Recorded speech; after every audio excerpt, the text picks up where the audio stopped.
গুরুদেব, আমি বহুবার শুনেছি কৈলাস পর্বত নাকি পৃথিবীর সবচেয়ে রহস্যময় স্থান। অনেকে বলে সেখানে আজও মানুষ যেতে পারে না, কিছু অদৃশ্য শক্তি রক্ষা করে সেই স্থানকে। কেউ কেউ বলে ওটা কেবল একটা পাহাড় নয়, সেটা শিবের নিজস্ব আসন। সত্যি কি তাই গুরুদেব? কৈলাসের রহস্যটা আসলে কি? তুমি যে প্রশ্ন করেছ সেটাই যুগ যুগ ধরে মানুষের অন্তরে জাগ্রত। কৈলাস কোনো সাধারণ পর্বত নয়, এটি এক জীবন্ত শক্তিক্ষেত্র।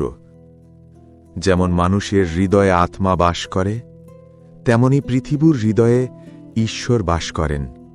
সেই স্থানই কৈলাস। কৈলাসের চারদিকে 4টি প্রধান ধর্মের আধ্যাত্মিক কেন্দ্র তৈরি হয়েছে: হিন্দু, বৌদ্ধ, জৈন ও বেয়ন ধর্ম। কেউ তাকে বলে শিবের ধ্যানাসন, কেউ বলে বুদ্ধের আলোকশিখা। কিন্তু সত্য হল, কৈলাস সব ধর্মের ঊর্ধ্বে, সব রূপের বাইরে। কিন্তু গুরুদেব, মানুষ কেন সেখানে সহজে যেতে পারে না? অনেকে তো বলে যারা চেষ্টা করেছে তারা হারিয়ে গেছে কিংবা অসুস্থ হয়ে ফিরে এসেছে। এমনকি সেখানে কিছু শক্তি কাজ করে। তুমি ঠিক শুনেছ অরুণা। কৈলাসকে ঘিরে এমন এক চৌম্বক ক্ষেত্র আছে যা সাধারণ চেতনার মানুষ সহ্য করতে পারে না। সেখানে বায়ুর গতি, তাপমাত্রা, এমনকি সময়ের প্রবাহও অন্যরকম। বিজ্ঞান এখনও এর রহস্য ভেদ করতে পারেনি, কিন্তু সাধকেরা জানেন ওই স্থানটি এক জাগ্রত তীর্থ, যেখানে শিব এখনও ধ্যানে বসে আছেন। কৈলাসের চূড়া এমনভাবে তৈরি যেন প্রকৃতি নিজেই ধ্যানমগ্ন। চারদিকে সমুদ্র সম বরফ, আর তার মাঝখানে এক নিস্তব্ধ সাদা শিখর, যেখানে নীরবতা নিজেই মন্ত্র হয়ে ওঠে। গুরুদেব, অনেকে বলে কৈলাসের ভেতরে এক গোপন শহর আছে, সম্ভালার রাজ্য। সেখানে নাকি দেবতা, ঋষি আর জ্ঞানীরা এখনও বাস করেন। এটা কি সত্যি নাকি কেবল কল্পকথা? সত্য কখনো কল্পনা নয়, আবার কল্পনাও কখনো মিথ্যা নয়। সম্ভালার রাজ্য বাস্তব, কিন্তু সেটি চোখে দেখা যায় না, শুধু চেতনায় উপলব্ধি করা যায়। সম্ভালা মানে অন্তরের আলো। যখন কোনো মানুষ তার অহংকার, লোভ, ভয় সবকিছু ভেঙে দেয়, তখন তার হৃদয়ের গভীরে এক আলোক রাজ্য প্রকাশ পায়। সেই রাজ্যই সম্ভালা। কৈলাসের নিচে তুষার আর শিলার গভীরে নয়, বরং চেতনা জগতের অন্য স্তরে সম্ভালা বিরাজমান। যারা ঈশ্বরের ধ্যানে সত্যভাবে নিমগ্ন, তাদের আত্মা সেই রাজ্যে প্রবেশ করতে পারে। তাহলে গুরুদেব, শিব কি সত্যি সেখানে থাকেন, নাকি তিনি কেবল একটি প্রতীক, নীরবতার, ধ্যানের, শক্তির? শিব রূপ নন, তত্ত্ব। তিনি সেই চেতনা যা সৃষ্টি ও বিনাশের মাঝখানে অবস্থান করে। কৈলাস তার আসন, কারণ সেটি পৃথিবীর স্থিরতম স্থান, যেখানে চিন্তা থেমে যায়, শব্দ থেমে যায়, শুধু শূন্যতা বেঁচে থাকে। তুমি যদি সত্যিকারেই ভাবে কোনোদিন নীরবে বসে নিজের অন্তর শুনতে পারো, তবে দেখবে সেই নীরবতা তোমার ভেতরেই কৈলাস হয়ে উঠেছে। শিব বাইরে নেই, শিব ভেতরেই জাগ্রত। কৈলাস হল সেই দর্পণ যা দেখায় তুমি আসলে কে। গুরুদেব, আমি শুনেছি অনেক সাধক কৈলাসের পথে গিয়ে আর ফিরে আসেন না।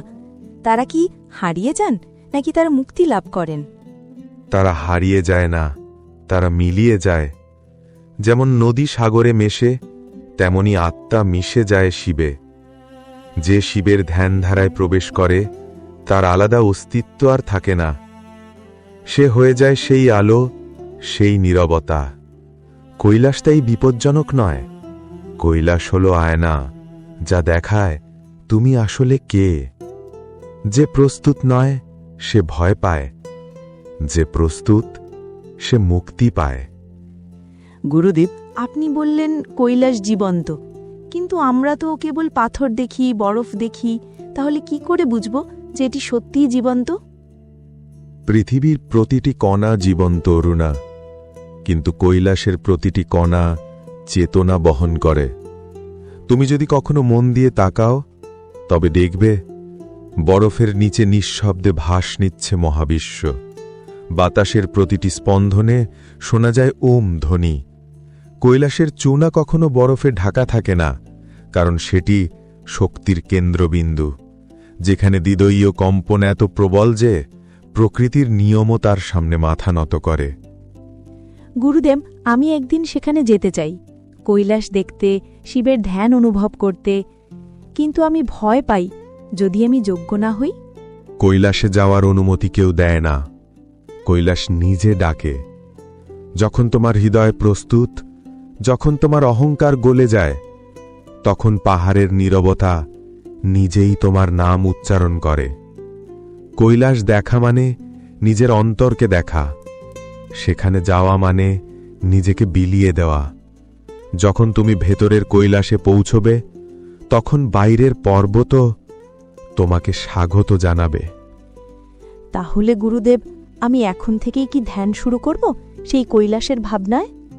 হ্যাঁ, প্রতিদিন চোখ বন্ধ করে মনে বলো, আমি নীরবতা, আমি শিবের ধ্যান।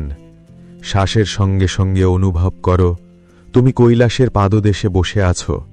তোমার চারদিকে বরফ নয়, বরং শান্তি। সেই ধ্যানে ধীরে ধীরে তুমি অনুভব করবে শিব তোমার মধ্যেই জেগে উঠছেন। যেদিন তুমি আর আমি বলবে না, সেদিনই তুমি সত্যিকার অর্থে কৈলাসে পৌঁছে যাবে। গুরুদেব, আজ বুঝলাম কৈলাস কোনো রহস্য নয়, এটা ঈশ্বরের অন্তর, আর সেই অন্তরই আমার ভেতর। আমি আর ভয় পাব না গুরুদেব, আমি শুধু অনুভব করব। ওম নমঃ শিবায়। যে সত্য বোঝে সে আর প্রশ্ন করে না। তুমি আজ সেই পথে পা বাড়ালে বৎসে, কৈলাস তোমাকে নিজে পথ দেখাবে। ওম নমঃ শিবায়।